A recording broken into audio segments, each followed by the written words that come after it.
Hey guys, it is that time again, time for another lesson. Today I wanted to talk about Samuel, and you can read what we're getting ready to talk about in 1 Samuel chapters 1 through 6, and then I'm going to go on and talk about Samuel's. Okay, you can find it in 1 Samuel 1 through 6, 8 through 10, and 15 through 16. So let's just say 1 Samuel 1 through 16. Okay. In the village of Ramah, in the hills near Jerusalem, lived a man called Elkanah. He had two wives, Peninnah, who had many sons and daughters, and Hannah, who had no children at all. Hannah was sad about this, although she knew that her husband loved her very much. Every year, Elkanah took his family to Shiloh to worship God. Afterwards, they had a celebration meal together in God's house. And Peninnah, who was surrounded by her children, taunted Hannah, who was all alone, and made her more unhappy than ever. When the meal was over, Hannah moved away from the others. She cried her heart out, telling God just how miserable she was. "If you give me a son," she said, "I promise he will serve you all his life." And God heard, as he always hears. But Eli the priest, who had been watching her, thought she was drunk.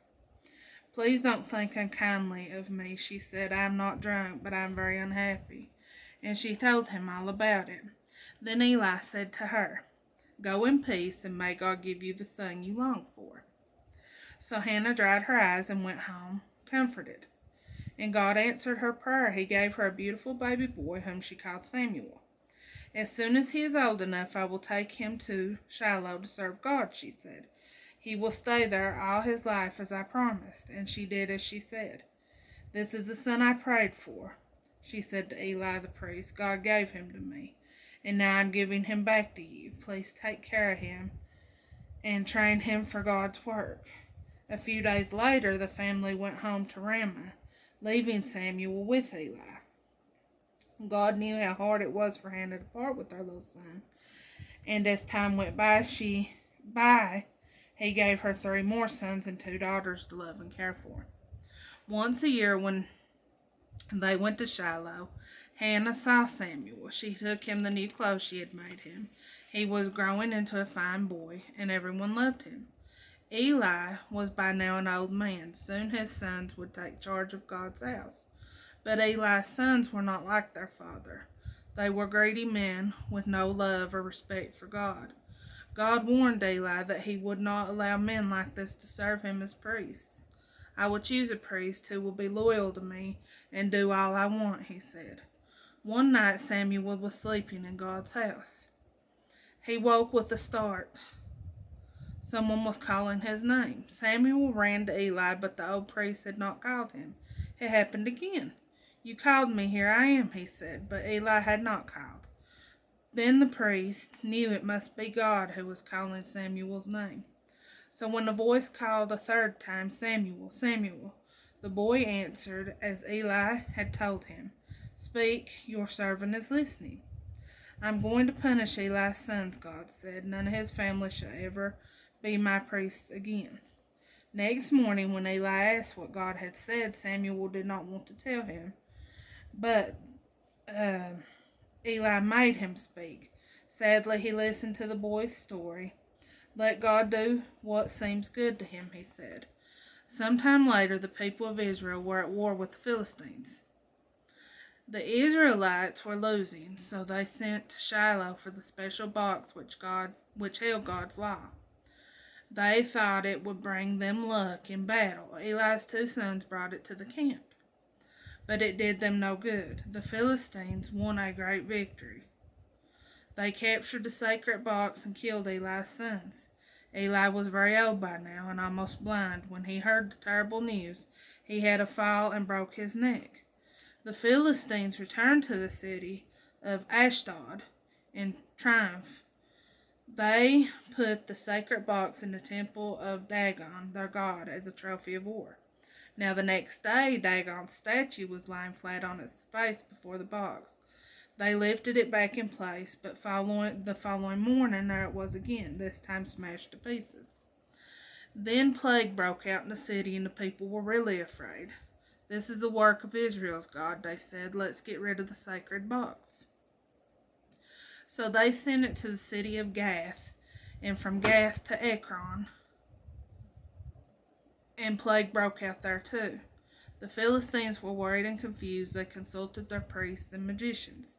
"Send the box back to Israel with a present for God," these wise men advised. "Then you will be healed. Remember that God did this to the Egyptians." So they put the box on a cart and harnessed 2 cows to pull it. Then they watched to see what would happen. The cows behaved like a trained team of oxen.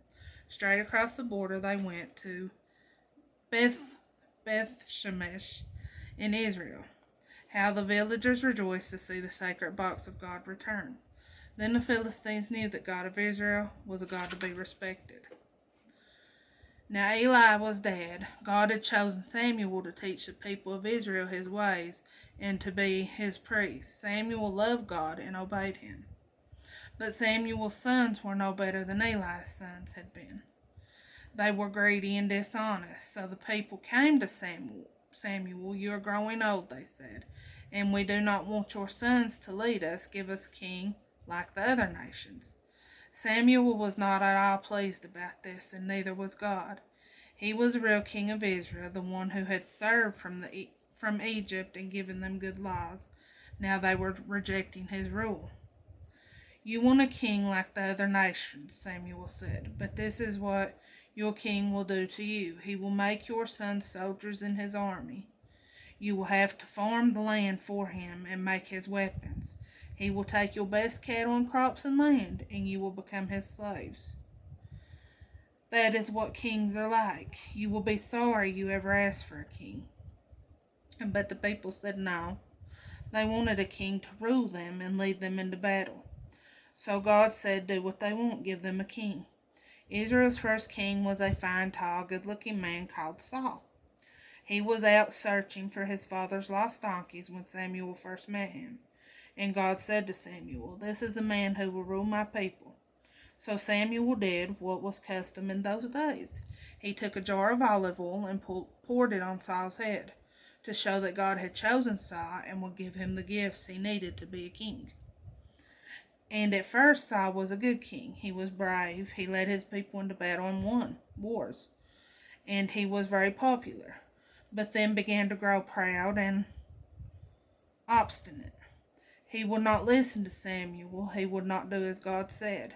There came a day when God said to Samuel, "Saul is no longer fit to be king. I have chosen his successor. Go to Bethlehem and anoint a new king. He is one of the sons of Jesse, but keep it secret." Samuel was very sad for Saul, but he knew Saul would not change. So he went to Bethlehem. He said he had come to make a special offering to God, and he invited Jesse and his sons to feast. Jesse came with 7 sons, all of them tall and strong and good-looking. Samuel spoke to each of them in turn, and every time he thought to himself, "Surely this is the man God had chosen." But each time God said no. "Don't be taken in by good looks," God said. "I judge by what a person is like inside. He is good and loving and kind." "Have you any more sons?" Samuel asked Jesse.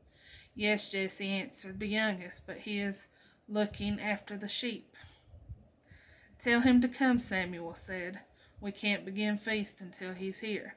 So Jesse sent for David, and when David walked in, God said to Samuel, "This is the one." Samuel took the olive oil he had brought with him, and he poured it on David's head. After the feast, Samuel went home, and David continued to look after his father's sheep on the hills around Bethlehem, but God was with David in a special way from that day on. That is our lesson this week. I don't have any fun facts, and I am sorry for that. I will try to look and find us some next week. You all have a good weekend. Be careful, and I love each and every one of you. Don't forget to hit like if you'd like to comment, and subscribe if you're not already. I love you all, and I will see you next week. Bye.